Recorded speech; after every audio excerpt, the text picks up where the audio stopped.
Hey, stop scrolling for a second. This isn't just another rich family story. This is about a maid nobody bothered to remember, and a billionaire who never forgot her. Tonight, in front of 300 people dripping in diamonds, a fiancée in a red silk gown was about to make the biggest mistake of her life. She thought she was humiliating the help. She had no idea she was about to humiliate herself in front of the one person whose opinion mattered more than anyone else's in that room. And by the time the chandelier lights dimmed for the toast, nothing would ever be the same again. Hey everyone, welcome back. Before we begin, tell me where you're watching from and which country you belong to. I read every single comment, so don't be shy. Today's story is one of the most emotional ones I've ever told on this channel. It's about pride, cruelty, memory, and the kind of quiet dignity that money can never buy. Some of you are going to cry. Some of you are going to want to stand up and cheer. Just stay with me till the end because you will not see this coming. Let's get into it. Nobody in that ballroom knew her real name. Amara Bell moved through the crowd like she was invisible, because that's exactly what a maid is trained to be at a party like this. Invisible, silent, useful but never seen. The Whitmore estate in Charleston, South Carolina, was lit up like something out of a movie that night. Crystal chandeliers the size of small cars hung from the ceiling. A live orchestra played somewhere near the marble staircase. Waiters in white gloves carried trays of champagne that cost more per glass than Amara made in a week. It was the engagement party of the year. Ethan Whitmore, 34 years old, one of the youngest self-made billionaires in the country, was about to announce his marriage to Vanessa Cole, 32, a former pageant queen turned lifestyle influencer, with 2 million followers and a smile that never quite reached her eyes. Amara had been hired 3 weeks earlier through a staffing agency, along with a dozen other workers, just to help the Whitmore household prepare for the big night. She wasn't the head housekeeper. She wasn't even full-time. She was 29 years old, a single mother, and she needed this job more than she needed her pride, because pride doesn't pay rent, and it definitely doesn't pay hospital bills. Her son, Micah, was 6 years old and had been battling a rare kidney condition since he was 3. Every extra shift Amara picked up went straight into a folder labeled Micah's Fund, that she kept hidden under her mattress. Tonight's event alone would cover 2 weeks of his medication. She adjusted her apron, took a breath, and picked up a silver tray of hors d'oeuvres. That's when she saw him. Ethan Whitmore was standing near the fireplace, laughing at something one of his business partners said, dressed in a white tuxedo jacket that made him look like he belonged on a magazine cover.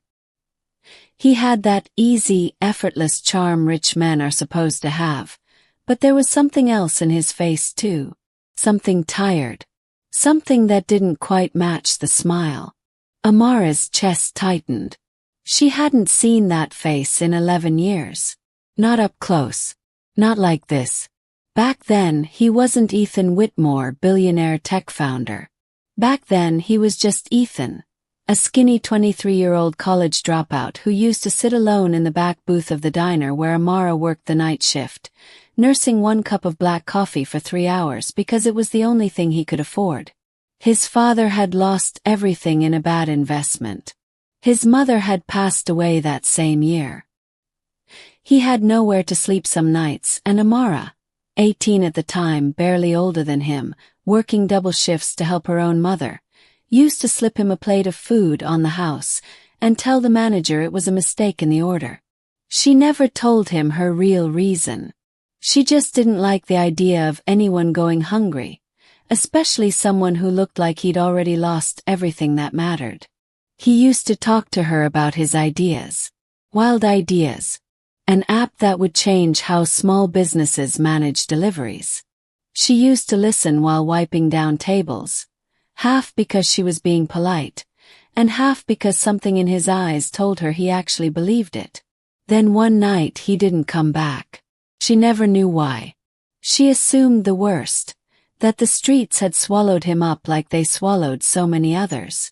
She never imagined that 11 years later, she'd be standing in his mansion holding a tray of shrimp cocktail, and he'd be about to marry a woman currently pointing directly at her from across the room. Ooh. Wait. Yes, you. Vanessa Cole's voice rang out, sharp and syrupy sweet at the same time. Come here. Amara froze for half a second, then walked over, tray balanced, spine straight.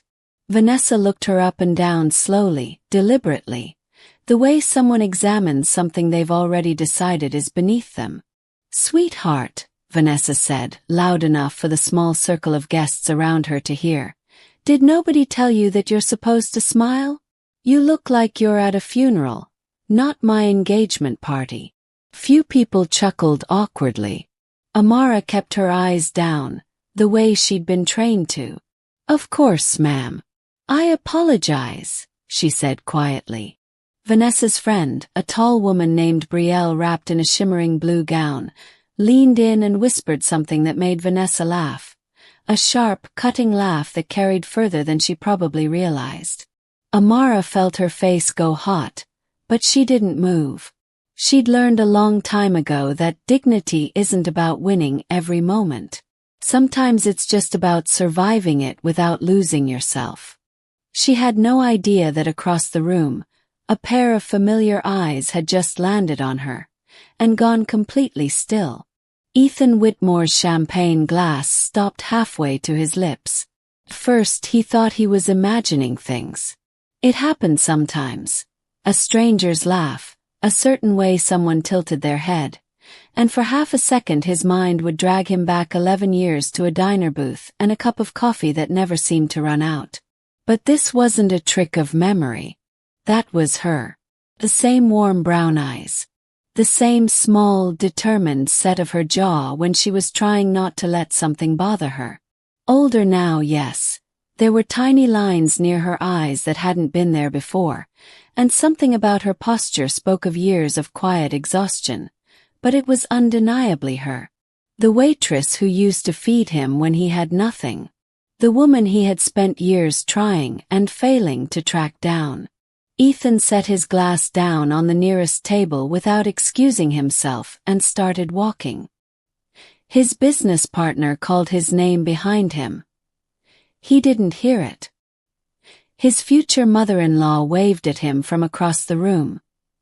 He barely registered it. His feet knew exactly where they were going before his brain had fully caught up. He arrived just in time to hear Vanessa's voice rise again.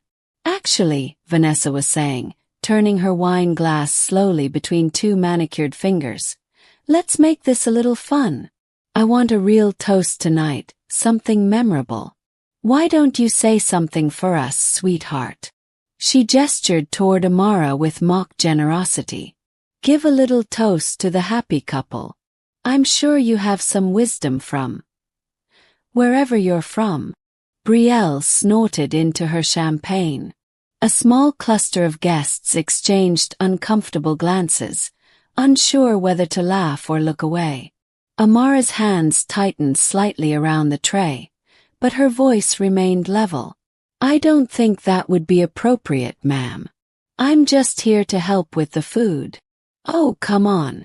Vanessa's smile sharpened. Don't be shy. Or is it that you don't actually know any big words? The words landed like a slap. Few people actually gasped. That's when Ethan stepped into the circle. Vanessa. His voice wasn't loud, but something in it made the entire cluster of guests go quiet immediately. Vanessa turned, her smile snapping back into place like a mask sliding on. Ethan. There you are, baby, I heard what you were doing. His eyes moved past her to Amara, and something in his expression softened completely. Disbelief, warmth, an old kind of gratitude that had been waiting 11 years to be spoken. Amara. Amara's breath caught. She hadn't expected him to remember her name. She hadn't even been sure until this exact moment that this really was the same Ethan. You remember me, she whispered. Remember you. A short, disbelieving laugh escaped him, and for a second the polished billionaire persona cracked completely, revealing the exhausted, grateful 23-year-old underneath. Amara, I spent 2 years trying to find you after I left Charleston. I went back to that diner. They told me you'd quit, moved away with your mom. I never. He stopped, shaking his head. I never got the chance to thank you. Vanessa's face had gone very still, her champagne glass frozen halfway to the small table beside her. I'm sorry, she said, forcing a laugh that didn't quite work. Ethan, what is happening right now? You know the maid. The word maid came out with a curl of disdain that made several guests wince. Ethan turned to face her fully now, and the warmth that had just been in his eyes for Amara cooled into something else entirely. Something careful, something assessing. Her name is Amara, he said quietly. And 11 years ago when I had nothing, no money, no family, nowhere to sleep some nights, she fed me. Every single night. Out of her own paycheck, because she told her manager it was a mistake in the kitchen so I wouldn't feel like I owed her charity. He paused, looking around at the small crowd that had now gone completely silent, phones lowering, conversations dying mid-sentence. I built my entire company on an idea I first said out loud in that diner booth. To her. Because she was the only person who ever asked me what I wanted to build, instead of asking me why I hadn't given up yet. Vanessa's mouth opened, then closed. Brielle had taken a very deliberate step backward, suddenly extremely interested in her own shoes.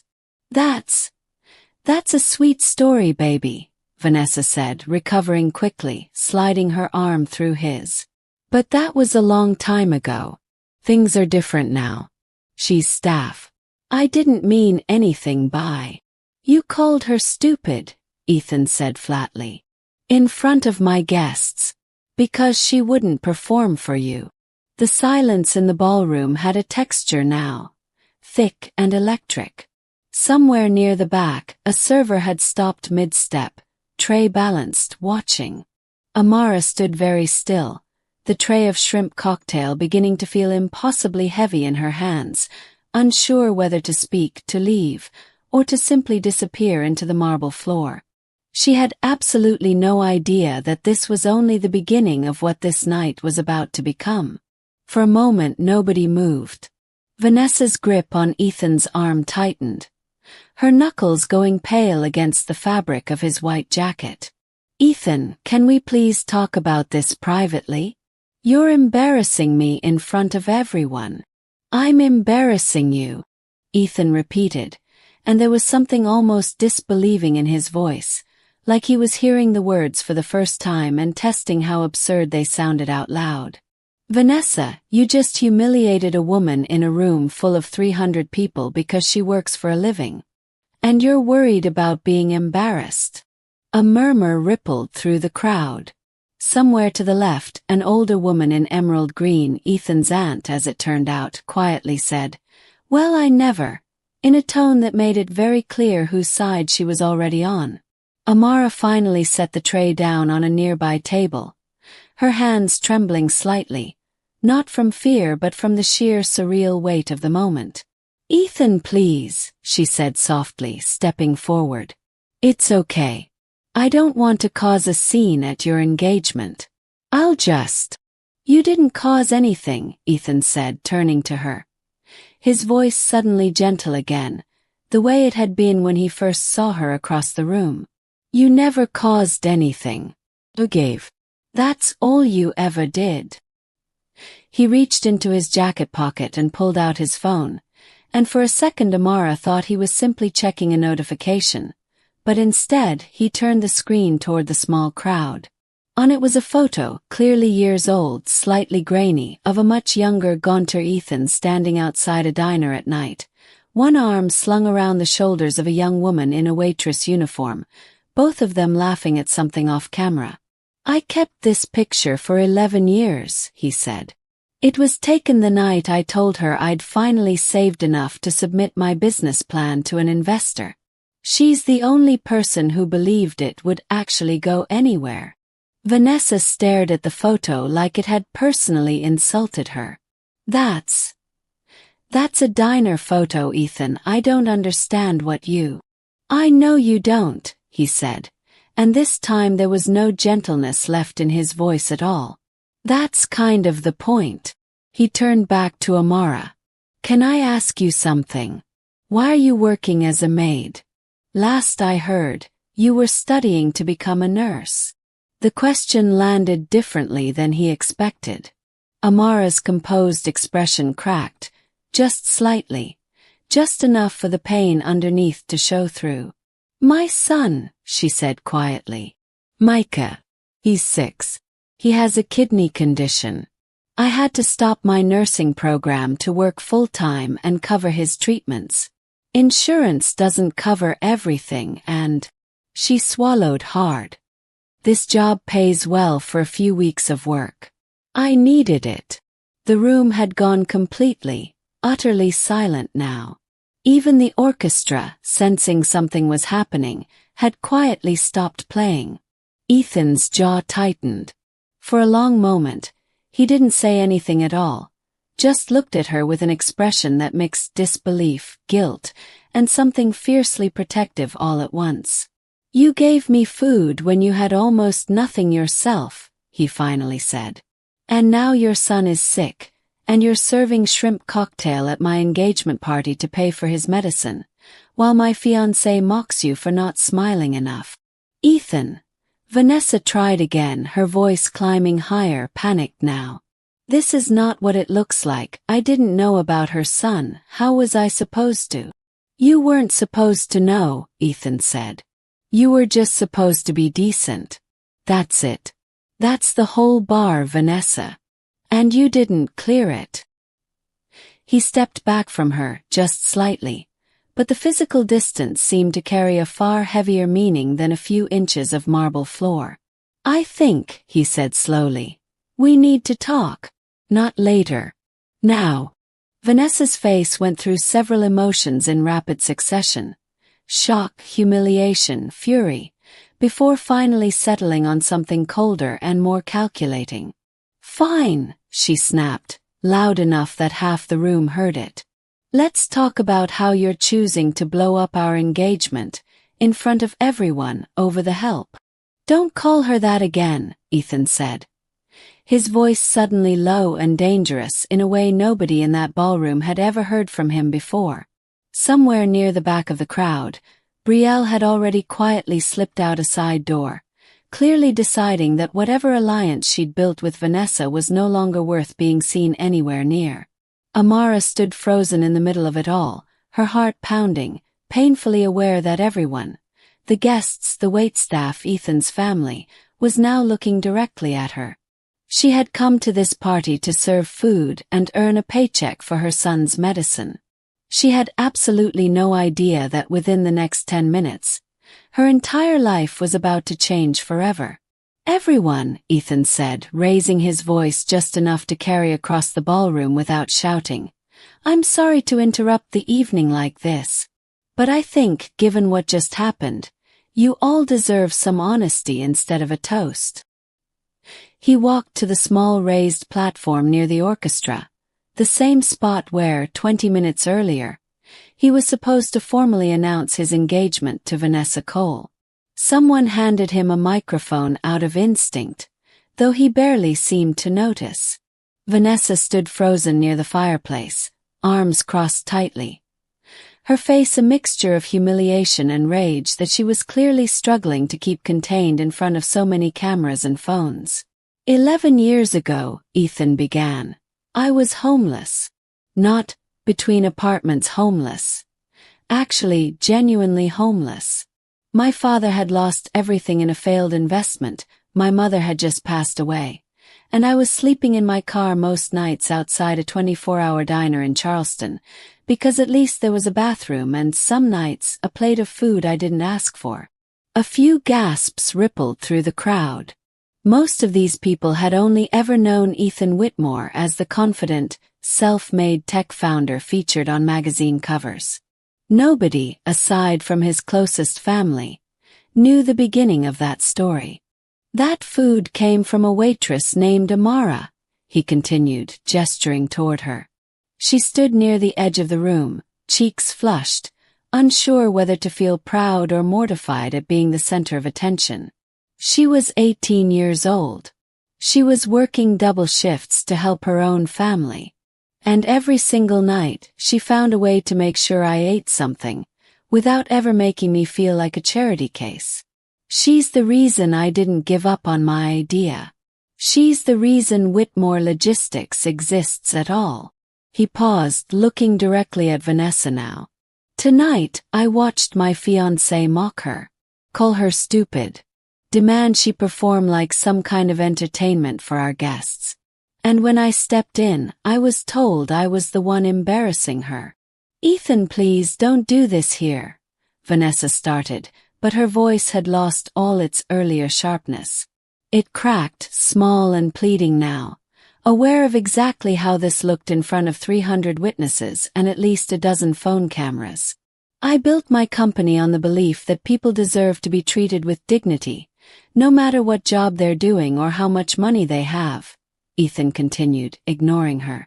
"I don't think I can spend the rest of my life with someone who doesn't actually believe that. Not deep down. Not when it matters."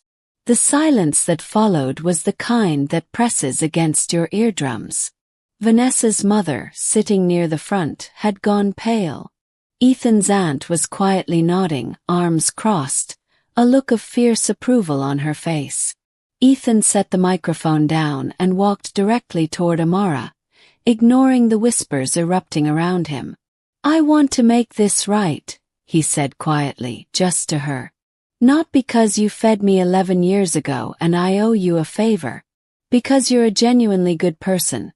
And good people shouldn't have to work 3 jobs and skip their own dreams just to keep their kid healthy while people like Vanessa throw champagne parties for fun." Amara's eyes filled with tears she'd been holding back for what felt like years, not just one night. "I don't need anything from you, Ethan," she said softly. "I didn't come here for this. I came here to work." "I know," he said. "That's exactly why I'm offering." He turned to the small crowd, most of whom were now watching with genuine emotion rather than shock. Several women were dabbing at their eyes, and even a few of the stiff-suited business partners looked visibly moved. "I'm covering the full cost of Micah's treatment," Ethan announced.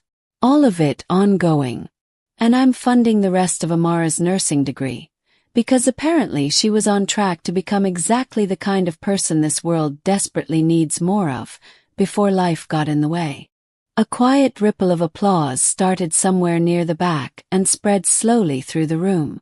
Vanessa, standing alone now near the fireplace, looked around at the guests who, only 20 minutes ago, had been laughing along with her jokes. Nobody was laughing now. Nobody was even looking at her with sympathy. She grabbed her clutch bag off the table and, without another word, walked briskly toward the exit, her heels echoing sharply against the marble floor in a silence that felt like the loudest sound in the world. Amara stood in the middle of the ballroom, tears streaming freely down her face now, completely overwhelmed, completely unprepared for the fact that the worst moment of her professional life had somehow turned into the beginning of something entirely different. The days after the party moved fast, almost too fast for Amara to fully process. Video clips from the ballroom had already spread across social media by the next morning, filmed quietly on phones by guests who couldn't resist capturing the moment a billionaire publicly ended his engagement to defend a maid. By noon it was trending nationally. By evening, news outlets were reaching out to the Whitmore estate for comment. Amara ignored her phone for most of it. She had a 6-year-old to take care of, and Micah didn't care about trending hashtags. He cared about his cartoons, his grilled cheese sandwiches, and whether his mom would sit with him during his dialysis appointment that Thursday. But on Thursday morning, something changed everything about that appointment. Amara arrived at the children's hospital expecting the usual. The same waiting room, the same worried calculations about which bill to pay first, the same quiet dread that lived permanently in her chest whenever Micah's numbers came back slightly off. Instead, a hospital administrator met her at the front desk. "Ms. Bell, I need you to come with me for a moment." Amara's stomach dropped, assuming the worst, until the woman smiled warmly and explained. "Your son's entire treatment plan has been fully covered. Dialysis, medication, the transplant evaluation, everything, for as long as it's needed. It's already been processed." Amara had to sit down. "I don't understand," she said. "Covered by who?" The administrator slid a folder across the desk. Inside was a letter, simple and direct, signed by Ethan Whitmore, along with contact information for a case coordinator whose sole job, apparently, was to make sure Micah never had a single gap in his care again. Amara read the letter 3 times before the words fully sank in. That evening, Ethan showed up at her apartment, a small 2-bedroom place on the edge of town, nothing like the world he lived in, carrying a bag of groceries and, oddly, a soccer ball. "Micah mentioned he likes soccer," he said, a little sheepishly, when Amara opened the door with a confused expression. "I wasn't sure what else to bring." "You didn't have to do any of this," Amara said, stepping aside to let him in, still slightly in shock at seeing a billionaire standing awkwardly in her narrow hallway. "I know I didn't have to," Ethan said. "I wanted to. There's a difference." Over the following weeks, something quiet and unexpected began to grow, not out of a fairy tale cinematic romance, but out of something far more grounded. Ethan started visiting regularly, first to check on Micah's treatment, then simply because he genuinely enjoyed being there. He'd sit on the living room floor, completely ignoring his $3,000 suit, helping Micah build Lego cities for hours. He listened when Amara talked about her interrupted nursing dreams, and instead of just offering to pay for the rest of her degree, he asked her what kind of nurse she actually wanted to become. Pediatric, like the doctors currently treating her son. "I want to help kids like Micah," she admitted one evening, sitting on her tiny balcony with 2 cups of coffee between them. "Kids whose parents can't afford the right care. I know exactly what that fear feels like." "Then that's what you should do," Ethan said simply. "I'll make sure money is never the reason you can't." Meanwhile, Vanessa's public image had taken a hit that no amount of publicist damage control could fully repair. The viral clips of her mocking Amara had been dissected endlessly online, and while some defended her as simply having a bad night, most viewers had made up their minds the moment they heard the phrase, "Give a little toast, sweetheart," dripping with condescension. She issued a public apology 2 weeks later, carefully worded, professionally lit, clearly written by a PR team, but it did little to change what 300 people in that ballroom, and eventually millions online, had already witnessed with their own eyes. Amara, for her part, felt no satisfaction in Vanessa's downfall. She wasn't interested in revenge. She had spent her whole life being underestimated, overlooked, and occasionally humiliated by people who mistook a uniform for a measure of worth. What she wanted now was simpler and far more important. A healthy son, a finished degree, and maybe, for the first time in 11 years, a life that didn't feel like it was constantly one emergency away from collapse. She had no idea that the biggest twist of this entire story was still waiting for her. 3 months down the line, in a small hospital conference room she'd been called into without any explanation at all. 3 months later, Amara sat nervously in a small conference room at the children's hospital, unsure why she'd been asked to come in without Micah. Across the table sat Dr. Patel, the hospital's chief of pediatric nephrology, along with 2 other administrators Amara didn't recognize. "Ms. Bell," Dr. Patel began, folding her hands on the table, "I want to first say that Micah is doing remarkably well." His latest numbers are the best we've seen since his diagnosis. Amara exhaled a breath she hadn't realized she was holding. Thank God. We actually asked you here for a different reason, Dr. Patel continued, smiling now. We understand you were partway through a nursing program before you had to withdraw. Yes, Amara said slowly. Pediatric nursing. I had about a year and a half left. Mr. Whitmore reached out to our hospital foundation a few weeks ago, Dr. Patel said. He's fully funding a new scholarship program specifically for parents of chronically ill children who had to pause their medical education to care for their kids. You'd be the first recipient, full tuition, plus a paid clinical position here once you finish your degree, working directly in pediatric nephrology, if that's something you'd want. Amara sat completely still, her mind struggling to catch up with what she was hearing. He named it after you, actually, one of the administrators added, sliding a folder across the table. On the cover, in simple lettering, it read, The Amara Bell Family Support Scholarship. Amara's hands trembled as she opened the folder, tears blurring the page before she could even finish reading the first paragraph. She hadn't asked for any of this. She hadn't even known it was happening. And somehow that made it mean even more. That evening, she found Ethan waiting outside her apartment building, leaning against his car with the same slightly nervous expression he'd worn the night he first showed up with groceries and a soccer ball. You didn't have to name it after me, she said, still holding the folder against her chest. I know, Ethan said, echoing the same words from weeks earlier. I wanted to. She looked at him for a long moment.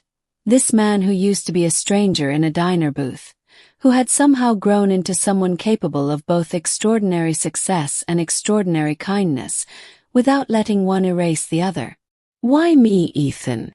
Really? There are 1,000 ways you could have helped quietly without any of this. She gestured vaguely, meaning the viral videos, the headlines, the public unraveling of his old life. Because you never once, in 11 years, expected anything back, he said simply. You fed a stranger because it was the right thing to do, not because you thought it would ever come back to you. That kind of person is rare, Amara. The world doesn't reward people like that nearly enough. I just wanted to be one small correction to that. Amara didn't have a clever response to that. She simply let herself cry, quietly, standing on the sidewalk outside her apartment, holding a folder that represented a future she thought she'd lost years ago. Micah is 7 years old now. His health has stabilized enough that doctors are cautiously optimistic about his long-term outlook.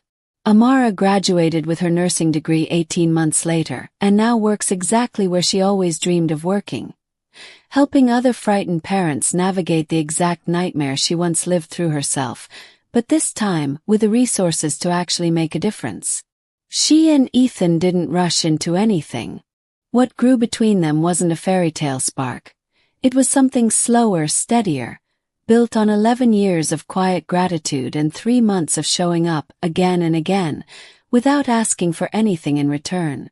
Whether it becomes something more is a story still being written. But the moral of this one isn't really about romance at all. It's this: kindness is never wasted, even when you think nobody's watching, even when you think it'll never be repaid.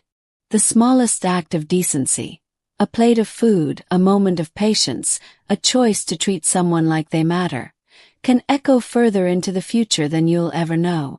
And the people who try to humiliate others to feel powerful, they almost always end up revealing far more about themselves than about the person they were trying to tear down. If this story moved you even a little, do me a favor. Hit that like button, it genuinely helps this channel grow. Subscribe if you want more real, emotional stories like this one, because we've got so many more coming. And if you know someone who needs a reminder that kindness always finds its way back around, share this with them today. Thank you for watching till the very end. I'll see you in the next story.